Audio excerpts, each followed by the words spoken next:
Hepinize merhaba sevgili arkadaşlarım. Kanalıma ve mutfağıma hoş geldiniz. Şimdi nefis bir açma tarifi yapacağız. Hiç vakit kaybetmeden tarifimizi yapmaya başlayalım. Hepinize iyi seyirler diliyorum. 2 su bardağı ılık sütümü yoğurma kabıma alıyorum ve üzerine 2 yemek kaşığı şekeri ekliyorum. 1 paket instant kuru mayayı da ekledikten sonra bu eklediğim malzemeleri şöyle bir karıştırıyorum. Sütü ılık kullanmamızın sebebi maya ve şekerin kolay bir şekilde aktif olmasıdır. Şekeri ve mayayı güzelce karıştırdıktan sonra 1 çay bardağı sıvı yağını da kabıma alıyorum ve 1 yumurtanın beyazını da ekliyorum. Sarısını üzerine sürmek için kenara ayırdım.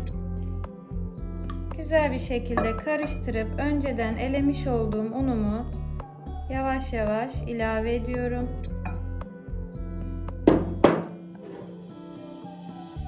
Ve 1,5 tatlı kaşığı tuzu da ekliyorum. Aldığı kadar un ekliyorum. En son kullanmış olduğum un miktarını sizinle de paylaşacağım tabii ki. Ve hamurum yoğunlaşınca spatulayı kenara alarak hamuru elimle yoğurmaya devam ediyorum.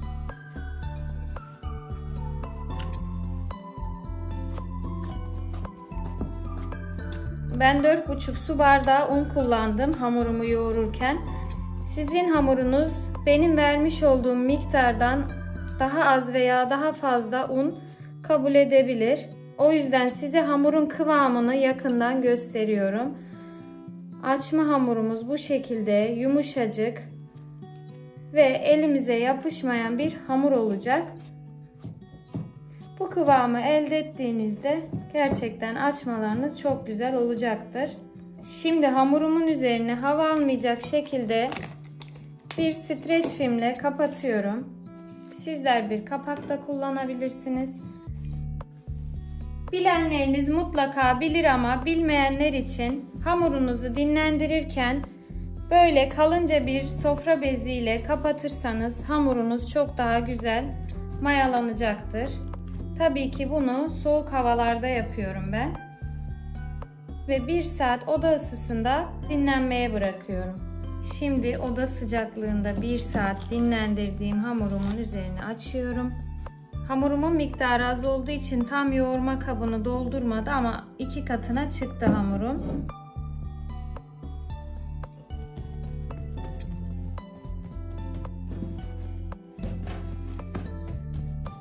Hamurumu hemen masama alarak üzerine biraz un serpiştiriyorum ve elimle bu şekilde genişletmeye başlıyorum. Bu aşamada hamurumu büyütmek için tabii ki bir merdane kullanıyorum. Zaten yumuşacık kıvamında bir hamur olduğu için kolaylıkla açılıyor. Bu açma tarifimizde tek tek beze almak yok. Sadece tek bir beze ile bir tepsi dolusu açma elde edeceğiz. Görmüş olduğunuz gibi hamurumun her tarafını eşit incelikte açıyorum ve kenarlarını bu şekilde düzeltiyorum.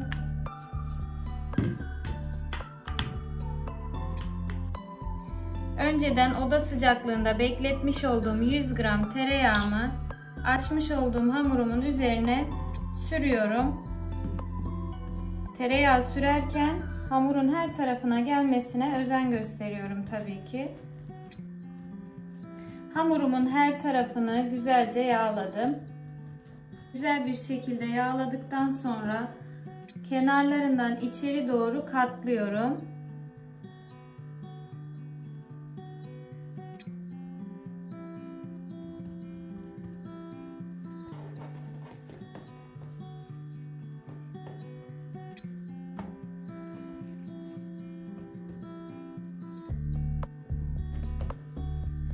Ve hamurun diğer kenarını da üzerine kapatıyorum.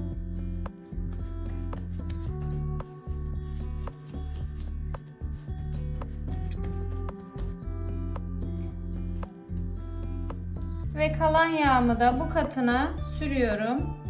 Bu katı da yağladıktan sonra hamurumu tekrar içe doğru katlıyorum. Ve daha sonra diğer köşeyi de üzerine doğru kapatıyorum. Ve görmüş olduğunuz gibi açmamın hamurunu hazırlamış oluyorum. Şimdi arkadaşlar hamurun arasını yağladıktan sonra bu şekilde altını üstünü güzelce unluyorum. Ve elimle bastırarak hafiften genişletmeye başlıyorum. Ve yine bu aşamada da merdane kullanarak hamurumu büyütmeye başlıyorum.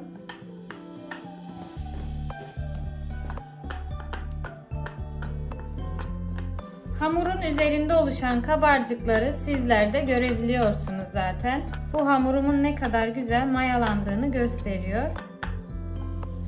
Düzgün bir dikdörtgen şeklinde hamurumu açıyorum.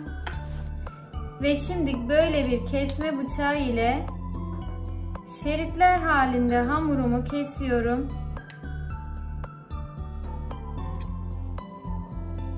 Şeritlerimizi 2 parmak kalınlığında kesmeniz yeterli olacaktır.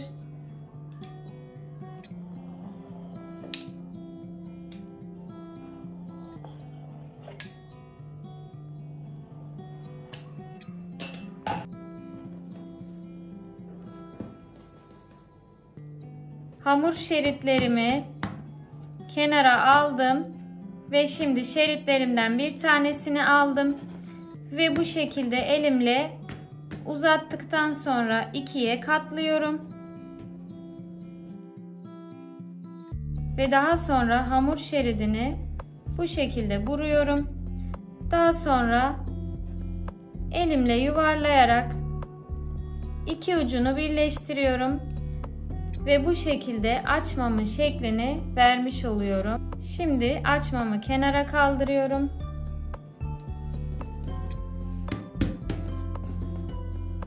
Ve hemen bir tanesini daha aynı şekilde iki ucundan uzatarak katlıyorum.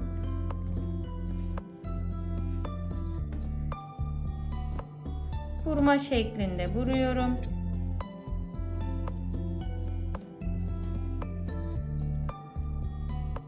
Ve bunu da iki ucundan birleştiriyorum. İkinci açmamı da hazırlıyorum. Gördüğünüz gibi yapımı gerçekten çok kolay.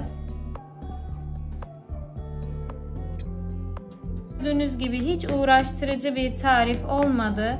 Tarifimi buraya kadar izlediyseniz ve beğendiyseniz lütfen benim için yorum kısmına ufak da olsa bir yorum bırakmayı ve beğendiğiniz bu tarifi görmesini istediğiniz arkadaşlarınızla paylaşmayı unutmayın. Ve henüz kanalıma abone olmadıysanız kanalıma şimdi ücretsiz bir şekilde abone olarak bildirim zilini de açarsanız paylaşmış olduğum bu güzel tariflerden sizler de haberdar olmuş olursunuz.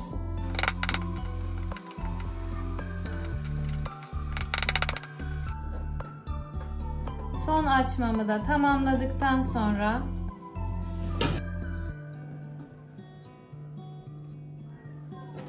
ben bu tarifimde toplamda 12 adet açma elde ettim arkadaşlar.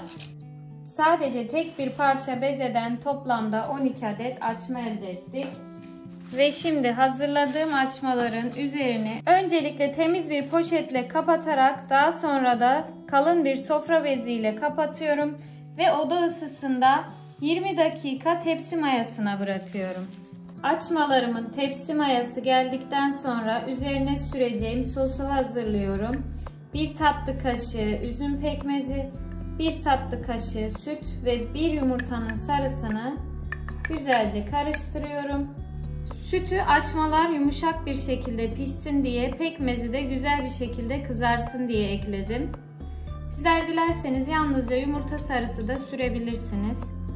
Hemen bu sosu açmalarımın havasını söndürmeden sürüyorum.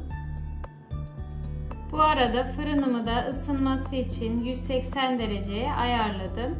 Önceden ısıttığımız fırına veriyoruz. Soğuk fırına vermiyoruz. Şimdi açmalarıma sosunu sürdükten sonra üzerini çörek otu ile süslüyorum. Sizler dilediğiniz gibi süsleyebilirsiniz. Sade olarak da açmalarınızı hazırlayabilirsiniz.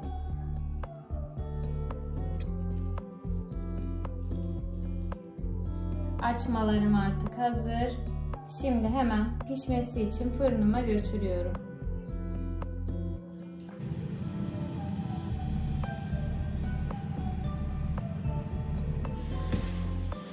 Açmalarım fırından çıktı.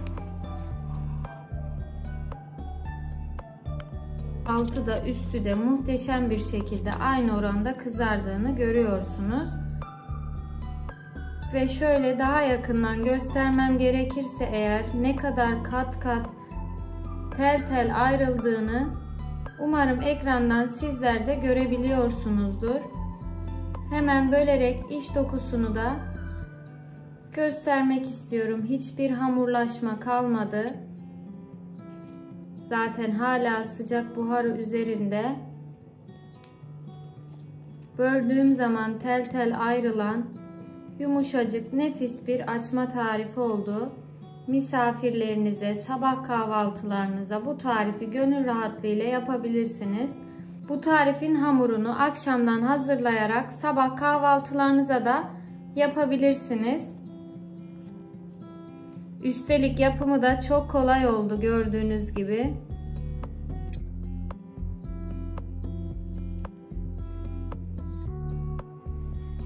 Böylece bir güzel tarifimin daha sonuna gelmiş bulunuyoruz arkadaşlar. Beni buraya kadar izlediğiniz için hepinize sonsuz teşekkür ediyorum. Bir sonraki tarifimde görüşmek dileğiyle. Hepiniz sevgiyle kalın, hoşça kalın.